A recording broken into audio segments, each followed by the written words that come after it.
Hi and welcome back to Cheeky Crypto. Today guys, we're going to be jumping down into the world of Bitcoin, taking a look at what's been going on with the recent price action and what, I think might happen next, what I'm most concerned with going forward into next week. As I get into this video, you know what to do, smash the like button, I do appreciate that. If you're new, subscribe, stay up to date with everything that we do here at Cheeky Crypto. And don't forget to join us down in Discord. It is a centralized hub. That is the first place we communicate the latest crypto news. So definitely check that out.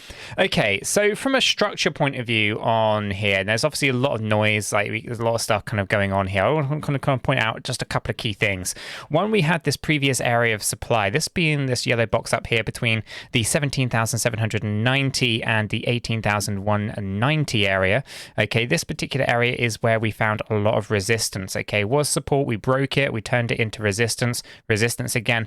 I'm worried that we're not going to get the opportunity to retest. Now, I do think that we should. I mean, under Elliott Wave theory, I'm looking at this as a big kind of movement where we're potentially pushing up towards the 18.5K range as the next kind of major stopping or reversal point. And we got the momentum here on the charts, but there's just not really enough people coming in to buy right now. There's definitely a lot more fear about just withdrawing from the exchanges. There's definitely that kind of stuff going on.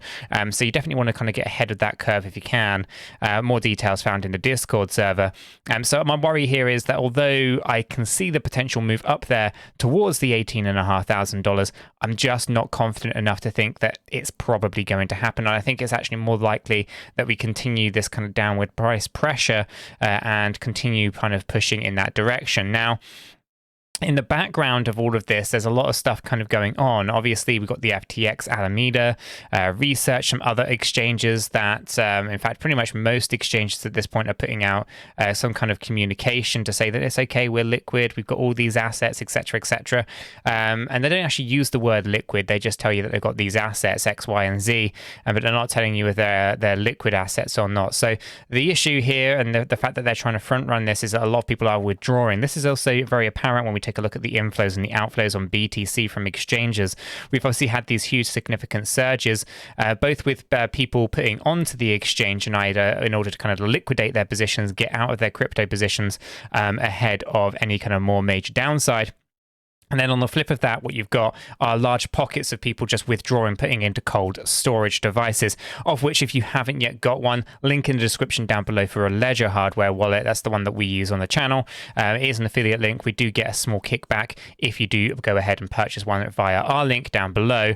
But, there's plenty of other hardware wallets out there as well. So the key here and the main takeaway message essentially is that you kind of don't want to necessarily be on exchanges during these moments of volatility. Some exchanges are probably going to be absolutely fine, and other exchanges may have actually had very similar setups to that of FTX and the FTT, and that kind of whole circular motion where they collateralize their own tokens and stuff like that, and it's held in a centralized in a wallet, right, essentially, like most of the supply. So we want to be quite cautious with some of these platforms. Some of them are going to be fine. Like, I'm pretty confident with Binance. I'm not confident enough to actually say I'm going to keep my assets on there, because I'm not keeping my assets on the exchanges for full clarity here and transparency. I'm not doing that. But I do think Binance is probably one of the stronger ones out there. Others that I am concerned with are platforms like KuCoin or Crypto.com, for example. And there's probably a whole host of others such as Bitfinex as well as Huobi Exchange. So just kind of bear in mind that you're going to have to do some research. You're going to have to dig in deeper and find out what's going on. Some exchanges I'm more concerned with than others. But in terms of the price action for Bitcoin, these things having a bit of an impact, right? And this is why we should theoretically move on up following Elliott Wave theory, but I'm not confident on it because I don't really see a lot of demand coming in.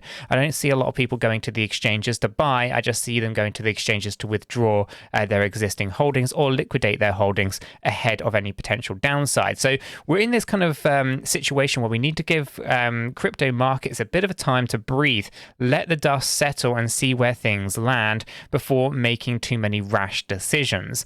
There's going to be some opportunities in and around stuff, so watching out for any kind of indications are going to be key over the next few days for sure.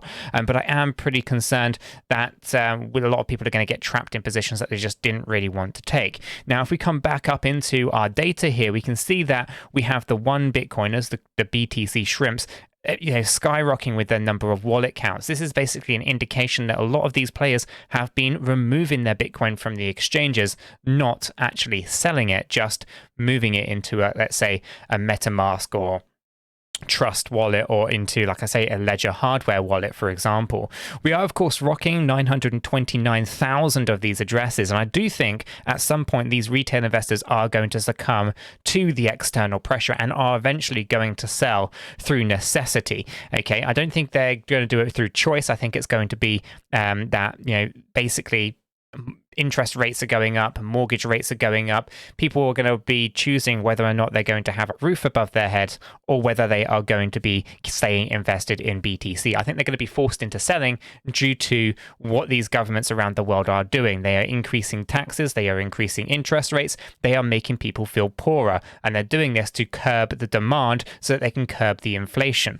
Okay, so you can go into a lot of detail on that. I'm not going to do that in this particular video, but do join us in Discord if you're looking for a lot more data on that kind of stuff. But essentially, the government's objective here is to bring the demand down, and they're doing that by making people poorer. They're doing that by ensuring that people are losing their jobs. They're doing that by increasing the tax rates. They're doing that by increasing the interest rates. They're doing these things only to make you feel poorer, okay, and therefore have less demand on other assets and bring down the inflation rates.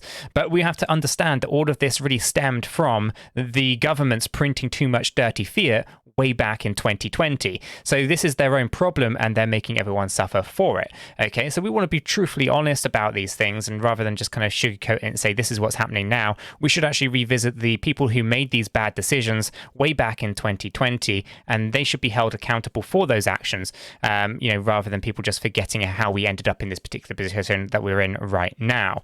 With this being said, though, at some point I do think that these guys are unfortunately going to succumb to that selling pressure. They're going to have to sell. The same with the high net worth individuals. I think they're going to abandon their investments for a short period of time as well before coming back on in.